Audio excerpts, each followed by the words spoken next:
Hello students, स्वागत है आपका एमबी एजुकेशन एकेडमी के प्लेटफॉर्म पर। फ्रेंड्स, आज की वीडियो में हम डिस्कस करने वाले हैं काउंटर करंट मैकेनिज़्म। तो इससे पहले हम डिस्कस कर चुके हैं मिक्चुरेशन यानी यूरिन फॉर्मेशन की प्रोसेस। वो हम नेफ्रॉन के डिफरेंट पार्ट्स, उनके स्ट्रक्चर हम देख चुके हैं। आज हम यहाँ पे देखेंगे काउंटर करंट मैकेनिज़्म। तो फ्रेंड्स, काउंटर करंट मैकेनिज़्म को शुरू करने से पहले मैं एक बार यहाँ पे जो डायग्राम आपको दिख रहा है इसके ज़रिए बता देता हूँ कि ये कैसे कैसे वर्क करेगा। तो फ्रेंड्स, जो एफरेंट आर्टेरियोल होता है यहाँ पे इसके ज़रिए ग्लोमेरुलस में ब्लड एंटर करता है। ये तो हम देख चुके थे। इसके बाद ब्लड का फिल्ट्रेशन होता है, वो आपको पता है, और फिल्ट्रेट यहाँ पे बोमेन्स कैप्सूल में एंटर कर जाता है। ठीक है, बाकी बचा हुआ ब्लड एफरेंट आर्टेरियोल में एंटर करता है। तो फ्रेंड्स, यही एफरेंट आर्टेरियोल आगे जाके वासा रेक्टा में खुल जाती है। वासा रेक्टा भी एक यू शेप्ड स्ट्रक्चर है और इस हेनले लूप के बिल्कुल पैरेलल चलती है। बिल्कुल इस हेनले लूप के पैरेलल चलती है। ठीक है, ये ऐसा स्ट्रक्चर होता है। आप चाहें तो एनसीईआरटी खोल के देख सकते हैं 11th की। तो फ्रेंड्स, ये जो एफरेंट आर्टेरियोल था, यहाँ से ब्लड जो है वासा रेक्टा के जरिए यहाँ पे मूव करता है। जिस प्रकार से हेनले लूप में जो है फिल्ट्रेट मूव कर रहा है, ऐसे ही यहाँ पे जो बचा हुआ ब्लड होता है वो यहाँ पे मूव करता है। ठीक है, तो वही चीज़ हम यहाँ पे डिस्कस करने वाले हैं कि कैसे कैसे यहाँ पे फिल्ट्रेट जाता है और इनमें जो इनकी जो ऑस्मोलरिटी है वो कैसे कैसे इंक्रीज़ होती है, कैसे कैसे डिक्रीज़ होती है, ये सब हम यहाँ पे डिस्कस करने वाले हैं। तो फ्रेंड्स, अब हम यहाँ पे शुरू करते हैं काउंटर करंट मैकेनिज़्म। तो फ्रेंड्स, यहाँ पे एक डायग्राम आप देख रहे होंगे। अगर आप एनसीईआरटी में देखेंगे तो आपको ये दोनों जो डायग्राम है ये पैरेलल दिखेंगे। ठीक है, एक डायग्राम यहाँ पे जो है ये हेनले लूप का बना रखा है और जो दूसरा डायग्राम है वो वासा रेक्टा का अलग से दे रखा है। तो वहाँ पे जो है थोड़ा सा समझने में दिक्कत होती है, इसलिए मैंने इन्हें पैरेलल बना रखा है। बिल्कुल जैसे स्ट्रक्चर होता है जो ये हेनले लूप एंड वासा रेक्टा का जो स्ट्रक्चर प्रॉपर होता है वो यहाँ पे हमने दिखाने की कोशिश की है। तो फ्रेंड्स, इससे पहले हम ये काउंटर करंट मैकेनिज़्म शुरू करें, मैं आपको एक इम्पॉर्टेंट पॉइंट बताना चाहता हूँ कि जो काउंटर करंट मैकेनिज़्म हमारी बॉडी में होता है वह केवल उस स्थिति में होता है जब हमारी बॉडी में पानी की बहुत ज़्यादा कमी होती है। ठीक है, जब पानी की कमी होगी हमारी बॉडी में तभी ये काउंटर करंट मैकेनिज़्म वर्क करता है। ठीक है, तो फ्रेंड्स, यहाँ पे आप देखेंगे कि जो ब्लड है एफरेंट आर्टेरियोल के जरिए इन कर रहा है। ठीक है, ग्लोमेरुलस में इन कर रहा है। यहाँ पे फिल्ट्रेशन होगा और जो फिल्ट्रेट आएगा वो बोमेन्स कैप्सूल में एंटर कर जाएगा। ठीक है, बोमेन्स कैप्सूल में एंटर कर जाएगा।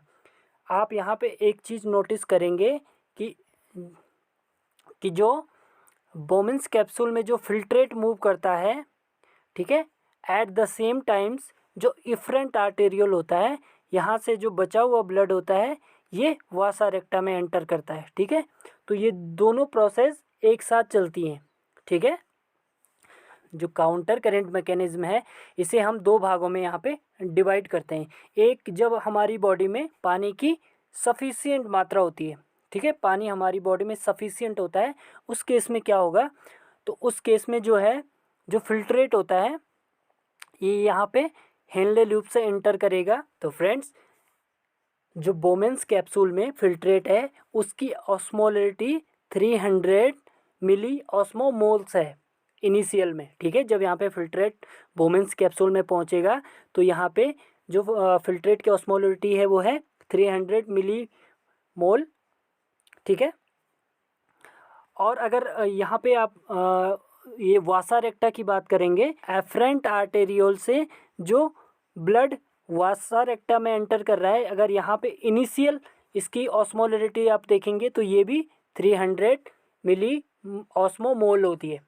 ठीक है, तो फ्रेंड्स, उसके बाद जो ये ब्लड उसके बाद जो ये फिल्ट्रेट है ये बोमेन्स कैप्सूल से नीचे की ओर एंटर करेगा। तो फ्रेंड्स मैं आपको जैसे जैसे समझाते जा रहा हूँ आप सिर्फ उसी बात को यहाँ पे देखिए। अगर आप ऐसे ही इसको समझेंगे तो आपको ये इजीली समझ में आ जाएगा।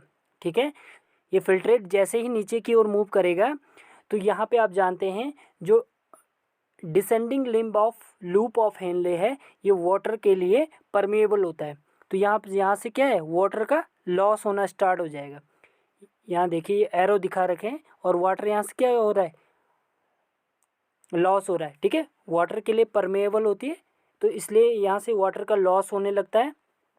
जैसे ही वाटर का लॉस होगा तो जो ये हेनले लूप है इसमें जो फिल्ट्रेट की कंसंट्रेशन है, जो फिल्ट्रेट की ऑस्मोलरिटी होगी वो इंक्रीज़ होने लग जाएगी। पहले क्या थी 300 मिली ऑस्मोमोल, फिर वो और यहाँ से पानी लॉस होगा तो क्या होगा, ये 400 हो जाएगी। फिर यहाँ से और वाटर लॉस हुआ तो ये 600 होगी।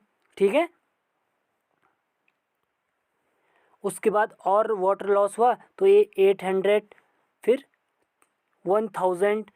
ठीक है, उसके बाद ये फाइनली जो यहाँ पे यू शेप्ड स्ट्रक्चर है और इसका जो ये लास्ट सिरा है, ठीक है, और फाइनली ये 1200 मिली ऑस्मोमोल हो जाता है। ठीक है, हाईली कंसंट्रेटेड हो जाती है। ठीक है, यहाँ पे मैंने लिख भी रखा है, ये जो रीजन है ये हाईली कंसंट्रेटेड हो जाता है। यहाँ पे यहाँ देखो 1200 मिली ऑस्मोमोल, यहाँ पे जो ऑस्मोलरिटी है वो फिल्ट्रेट की हो गई है। इस कंडीशन को यहाँ पे कहेंगे हाइपरटोनिक कंडीशन। सॉल्ट, यहाँ पे सॉल्ट की मात्रा बहुत ज़्यादा इंक्रीज़ हो जाती है। अब आपको पता है जैसे ही असेंडिंग लिम्ब में एंटर करेंगे, हेनले लूप के असेंडिंग लिम्ब में एंटर करेंगे तो यहाँ पे NaCl क्या होता है, बाहर की ओर मूव करने लग जाता है NaCl। ठीक है, NaCl जो होता है ये बाहर की ओर मूव करने लग जाता है। आपको पता है जैसे ही इस फिल्ट्रेट से NaCl बाहर आएगा तो जो इसकी जो कंसंट्रेशन थी वो यहाँ पे धीरे धीरे डिक्रीज़ होने लग जाती है। पहले 1000 थी, फिर 800 हो जाएगी और NaCl निकलेगा 600, 400, फाइनली ये 300 यहाँ पे हो जाती है। अब जैसे ही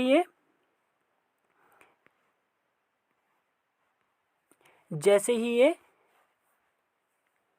रीनल टेब्यूल के DCT पार्ट में पहुंचेगा, ये 200 मिली ऑस्मोमोल इसकी ऑस्मोलरिटी यहाँ पे हो जाती है। तो यहाँ पे आपको एक बात ध्यान में रखना है कि जो इनिशियल ऑस्मोलरिटी होती है यहाँ पे women's capsule and vasa recta में वो थी 300 मिली ऑस्मोमोल, लेकिन जो फाइनल अगर आप ऑस्मोलरिटी देखेंगे तो यहाँ पे आप देख रहे होंगे वासा रेक्टा में जो है वो 300 मिली ऑस्मोमोल्स है इसकी ऑस्मोलरिटी। लेकिन जो यहाँ पे लूप ऑफ हेनले या इसे रेनल ट्यूब्यूल में देखेंगे तो इसके DCT पार्ट में 200 मिली ऑस्मोमोल, यानी यहाँ पे वासा रेक्टा की तुलना में ये और ज़्यादा डाइल्यूट हो जाता है। ठीक है, तो यहाँ पे एक क्वेश्चन पूछा जाता है कि DCT में जो या फिर रीनल ट्यूब्यूल में जो ऑस्मोलरिटी है वो वासा रेक्टा की तुलना में डिक्रीज़ होती है या इंक्रीज़ होती है। तो यहाँ पे ये डिक्रीज़ होती है, इससे वासा रेक्टा के तुलना में डिक्रीज़ होती है। यहाँ पे सॉल्यूशन डाइल्यूट सॉल्यूशन होता है। ठीक है फ्रेंड्स, उसके बाद ये जो है फिल्ट्रेट आगे की ओर, यहाँ से आगे की ओर मूव करेगा। ठीक है, और इसके बाद एक कलेक्टिंग ट्यूब्यूल्स में पहुँच जाता है और यहाँ पे क्या होता है, फिर से वाटर का रीअब्जॉर्प्शन होता है और ये जो है इसके बाद ये जो कंसंट्रेटेड यूरिन होगा ये आपके यूरिनरी ब्लैडर में स्टोर हो जाएगा और उसके बाद ये वहाँ से मूव आउट हो जाएगा। ठीक है, तो ये जो कंडीशन हमने यहाँ पे पढ़ी ये थी जब आपकी बॉडी में सफिशिएंट वाटर हो। तो फ्रेंड्स अब हम देखेंगे जब आपकी बॉडी में वाटर की बहुत ज़्यादा कमी है तब क्या होगा।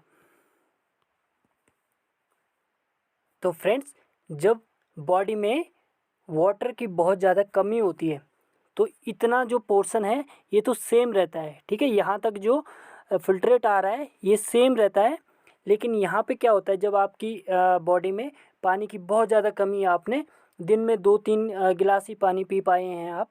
ठीक है, तो इस कंडीशन में क्या होता है कि जो आपकी ये रीनल ट्यूब्यूल होती है इसमें 2 हार्मोन्स रिलीज़ होते हैं, एक होता है एल्डोस्टेरोन और दूसरा होता है ADH एंटी ड्यूरेटिक हार्मोन, या इसको वैसोप्रेसिन भी कहते हैं। ठीक है, ध्यान में रखना है कि जो रीनल ट्यूब्यूल का DCT पार्ट है, यहाँ पे दो हार्मोन वर्क करते हैं, एल्डोस्टेरोन एंड ADH। ठीक है, जिसे एंटी ड्यूरेटिक हार्मोन्स कहते हैं या इसे वैसोप्रेसिन भी कहते हैं। ठीक है, तो यहाँ पे ये हार्मोन एंटर करते हैं। इन हार्मोन्स के कारण मैक्सिमम एब्जॉर्प्शन ऑफ सोडियम, ठीक है, प्लस आयन एंड इसके अलावा वाटर का यहाँ पे एब्जॉर्प्शन होने लग जाता है। तो हमारी बॉडी यहाँ पे क्या करती है, सोडियम एंड वाटर का मैक्सिमम एब्जॉर्प्शन करने लग जाती है। ठीक है, तो फ्रेंड आपको ध्यान में रखना है, DCT वाले पोर्शन में दो हार्मोन काम करते हैं। किस कंडीशन में, जब बॉडी में बहुत ज़्यादा पानी की कमी है, जब बॉडी में बहुत ज़्यादा पानी की कमी है। ठीक है, उसके बाद ये जैसे ही DCT पर वर्क करेंगे, यहाँ से हमारी body sodium ion and water को एब्जॉर्ब करने लग जाएगी। ठीक है, उसके बाद जब ये फिल्ट्रेट यहाँ पे कलेक्टिंग डक्ट में पहुँचेगा, तो यहाँ पे फिर से ADH वर्क करता है। ठीक है, एंटी ड्यूरेटिक हार्मोन या वैसोप्रेसिन यहाँ पे वर्क करता है इस कलेक्टिंग ट्यूब्यूल्स में, और यहाँ से फिर से क्या होने लग जाता है, हमारी बॉडी के द्वारा वाटर का एब्जॉर्प्शन होने लग जाता है। इसके अलावा स्मॉल अमाउंट ऑफ यूरिया भी यहाँ से जो है एब्जॉर्ब हो जाता है इस मेडुलरी इंटरस्टिशियम में। ठीक है, ये बात आपको ध्यान में रखनी है। उसके बाद जो ये यूरिन यहाँ पे होता है, ये कंसनट्रेटेड यूरिन हो जाता है। ठीक है, ये जो यूरिन होता है ये हाईली कंसनट्रेटेड इस कंडीशन में हो जाता है। तो आप अगर NCERT खोलेंगे, उसमें देखेंगे NCERT में एक लाइन साफ लिखी हुई है कि human kidney can produce urine nearly 4 time concentrated than the initial filtrate formed. आपको ध्यान में रखना है कि जो इनिशियल फिल्ट्रेट यहाँ पे फॉर्म हुआ था इस कंडीशन में, यहाँ पे वोमेंस कैप्सूल में जो फिल्ट्रेट यहाँ पे इनिशियल था, अगर उसकी कंसंट्रेशन देखेंगे और यहाँ पे जो कलेक्टिंग ट्यूब्यूल्स की कंसंट्रेशन आप इन दोनों को कोरिलेट करेंगे, तो यहाँ पे जो आपका फिल्ट्रेट है, आपका जो यूरिन है, 4 टाइम मोर कंसंट्रेटेड है। ठीक है, तो फ्रेंड्स अब ये वासा रेक्टा को हम एक बार देख लेते हैं कि इफ्रेंट आर्टेरियोल से जैसे ही यहाँ पे क्या है, ब्लड वासा रेक्टा में एंटर करता है, तो जो इसकी इनिशियल ऑस्मोलरिटी है वो है 300 मिली ऑस्मोमोल। ठीक है, जैसे ही ये descending limb of Vasa recta में एंटर करेगा, ध्यान में रखना है आपको, ये जो डिसेंडिंग लिम्ब ऑफ वासा रेक्टा है, ये बिल्कुल ascending limb of Henle loop के क्या है, पैरेलल है। यहाँ पे आपको ध्यान में रखना है, ये हेनले लूप की क्या है, असेंडिंग लिम्ब है, तो ये जो है डिसेंडिंग लिम्ब है, ये डिसेंडिंग लिम्ब है वासा रेक्टा की। तो ये आपको दोनों ध्यान में रखने हैं। ठीक है, तो फ्रेंड्स जैसे ही ये ब्लड जो है वासा रेक्टा में आगे की ओर एंटर करेगा और ये descending limb of Vasa recta में एंटर करेगा, तो फ्रेंड्स यहाँ पे क्या होता है कि जो ascending limb of Henle loop है, इसके द्वारा यहाँ पे कुछ NaCl छोड़ा गया था। आप जानते हैं कि यहाँ से जब ये फिल्ट्रेट मूव कर रहा था, तो जैसे ही असेंडिंग लिम्ब में पहुँचता है, यहाँ पे क्या NaCl मूव आउट हो जाता है। ठीक है, तो ये NaCl जैसे ही मूव आउट हुआ, इसको यहाँ पे किसने एब्जॉर्ब कर लिया, इस वासा रेक्टा ने एब्जॉर्ब कर लिया। ठीक है, अब ये NaCl जैसे वासा रेक्टा के द्वारा एब्जॉर्ब होगा, इसकी जो ऑस्मोलरिटी है वो इंक्रीज़ होने लग जाती है। पहले 300 थी, फिर 400 हो गई, फिर 600, 800, ऐसे ही 1000, और फाइनली ये 1200 यहाँ पे इसकी ऑस्मोलरिटी हो जाती है, 1200 मिली ऑस्मोमोल। ठीक है, तो ये आपको ध्यान में रखना है, और ये लगभग एक समान है, जैसे हेनले लूप में था ऐसे ही इसमें भी है। ठीक है, अब क्या होगा, जैसे ही ये असेंडिंग लिम्ब में एंटर करेगा, कौन, वासा रेक्टा, तो यहाँ पे क्या है, जो descending limb of Henle loop है, आपको एक बात ध्यान में रखनी है कि ये जो डिसेंडिंग लिम्ब है वासा रेक्टा का, तो इसके जस्ट बगल में क्या है, ascending limb of Henle loop. ठीक है, और ये जो है डिसेंडिंग लिम्ब ऑफ वसा रेक्टा है, सॉरी ये जो असेंडिंग लिम्ब ऑफ वसा रेक्टा है तो इसके जस्ट बगल में descending limb of Henle loop है, बिल्कुल अपोजिट हैं दोनों, ठीक है। इसीलिए इस प्रोसेस है, इसको हम काउंटर करेंट कहते हैं, ठीक है। तो इसके बाद जो फिल्ट्रेट होता है यहाँ पे 1200 मिली ऑस्मोमोल यहाँ पे हाईली कंसनट्रेटेड यहाँ पे जो है ब्लड हो जाता है। लेकिन ये ब्लड जैसे ही असेंडिंग लिम्ब में आगे की ओर एंटर करता है तो आप यहाँ पे जो हेनले लूप के डिसेंडिंग लिम्ब के द्वारा पहले ही बहुत सारा पानी यहाँ पे छोड़ा गया है, ठीक है, क्योंकि ये वाटर के लिए परमिएबल होती है। इस पानी को जो है ये ascending limb of Vasa रेक्टा absorb कर लेती है, ठीक है। इस पानी को ये ascending limb of Vasa रेक्टा absorb करेगी और इसकी कंसंट्रेशन डिक्रीज होने लग जाएगी। जो 1200 थी अब 1000 हो गई, फिर 600, फिर 400, ऐसे 300। जो फाइनली होती है इसकी ऑस्मोलरिटी ब्लड की वो 300 मिली ऑस्मोमोल होती है, ठीक है। वहीं वहीं अगर आप डीसीटी में देखेंगे तो जो फाइनल फिल्ट्रेट की ऑस्मोलरिटी थी वो 200 मिली ऑस्मोमोल। तो ये यानी ब्लड की तुलना में यहाँ पे ये ज़्यादा डाइल्यूट है, ठीक है। तो ये क्वेश्चन यहाँ पे पूछा जाता है। तो फ्रेंड्स यहाँ पे जो है इस प्रोसेस को हम काउंटर करंट क्यों कह रहे हैं, क्योंकि आप देख रहे होंगे कि यहाँ पे अपोजिट डायरेक्शन में फ्लो हो रहा है। आप देख रहे होंगे, अगर आप ध्यान से देख रहे होंगे तो जो ये इफरेंट आर्टेरियोल से जो ब्लड आ रहा है ये नीचे की ओर मूव कर रहा है, ठीक है। इसी के पैरेलल में अगर आप ascending limb of loop of Henle देखेंगे तो यहाँ पे फिल्ट्रेट ऊपर की ओर मूव कर रहा है, ठीक है। वासा रेक्टा में नीचे की ओर मूव कर रहा है, लेकिन जो हेनले लूप है इसमें ऊपर की ओर एंटर कर रहा है, तो बिल्कुल अपोजिट डायरेक्शन में फ्लो हो रहा है। ऐसे ही अगर आप इधर देखेंगे हेनले लूप के डिसेंडिंग लिम्ब में देखेंगे तो जो फिल्ट्रेट है नीचे की ओर मूव कर रहा है, लेकिन वासा रेक्टा में ये ऊपर की ओर फ्लो कर रहा है, ठीक है। तो ये जो अपोजिट डायरेक्शन में फ्लो होता है फिल्ट्रेट्स का और ब्लड का, ठीक है, इसी को हम, और ये जो एक साथ ये प्रोसेस होती है, ठीक है, इसी प्रोसेस को हम काउंटर करेंट मैकेनिज्म कहते हैं। तो फ्रेंड्स मैं उम्मीद करता हूँ कि आपको ये प्रोसेस समझ में आ गया होगा। तो फ्रेंड्स यहाँ पे हमने देखा कि अगर बॉडी में पानी की बहुत ज़्यादा कमी होती है तभी काउंटर करेंट मैकेनिज़्म वर्क करता है, ठीक है। अगर आप की बॉडी में पानी की सफिशिएंट मात्रा है तब ये काउंटर करेंट जो है वर्क नहीं करता है, ठीक है। उस समय यहाँ पे ज़रूरत नहीं होती क्योंकि आपकी बॉडी में पहले से सफिशिएंट वाटर है। लेकिन अगर पानी की पहले से बहुत ज़्यादा कमी है, आपने बहुत ही कम पानी पीते हैं, तो इस कंडीशन में क्या करेगी आपकी बॉडी बहुत से पानी को एब्जॉर्ब करेगी, ठीक है। इस रीनल ट्यूब्यूल से बहुत से पानी को एब्जॉर्ब करेगी, ठीक है। इस कंडीशन में क्या होता है, ये काउंटर करेंट मैकेनिज्म होता है, ठीक है। और जो यूरिन होता है हाईली कंसनट्रेटेड होता है। तो ये चीज़ें आपको ध्यान में रखनी है। यहाँ पे 2 हार्मोन काम कर रहे थे, एल्डोस्टेरोन एडीएच एंड वैसोप्रेसिन जिसे कहते हैं, ठीक है। तो ये जो हैं दोनों हार्मोन डीसीटी वाले पोर्शन में काम करते हैं, ये भी आपको ध्यान में रखने हैं, ठीक है। ये जो कलेक्टिंग डक्ट है इसमें केवल एडीएच वर्क करता है, ठीक है।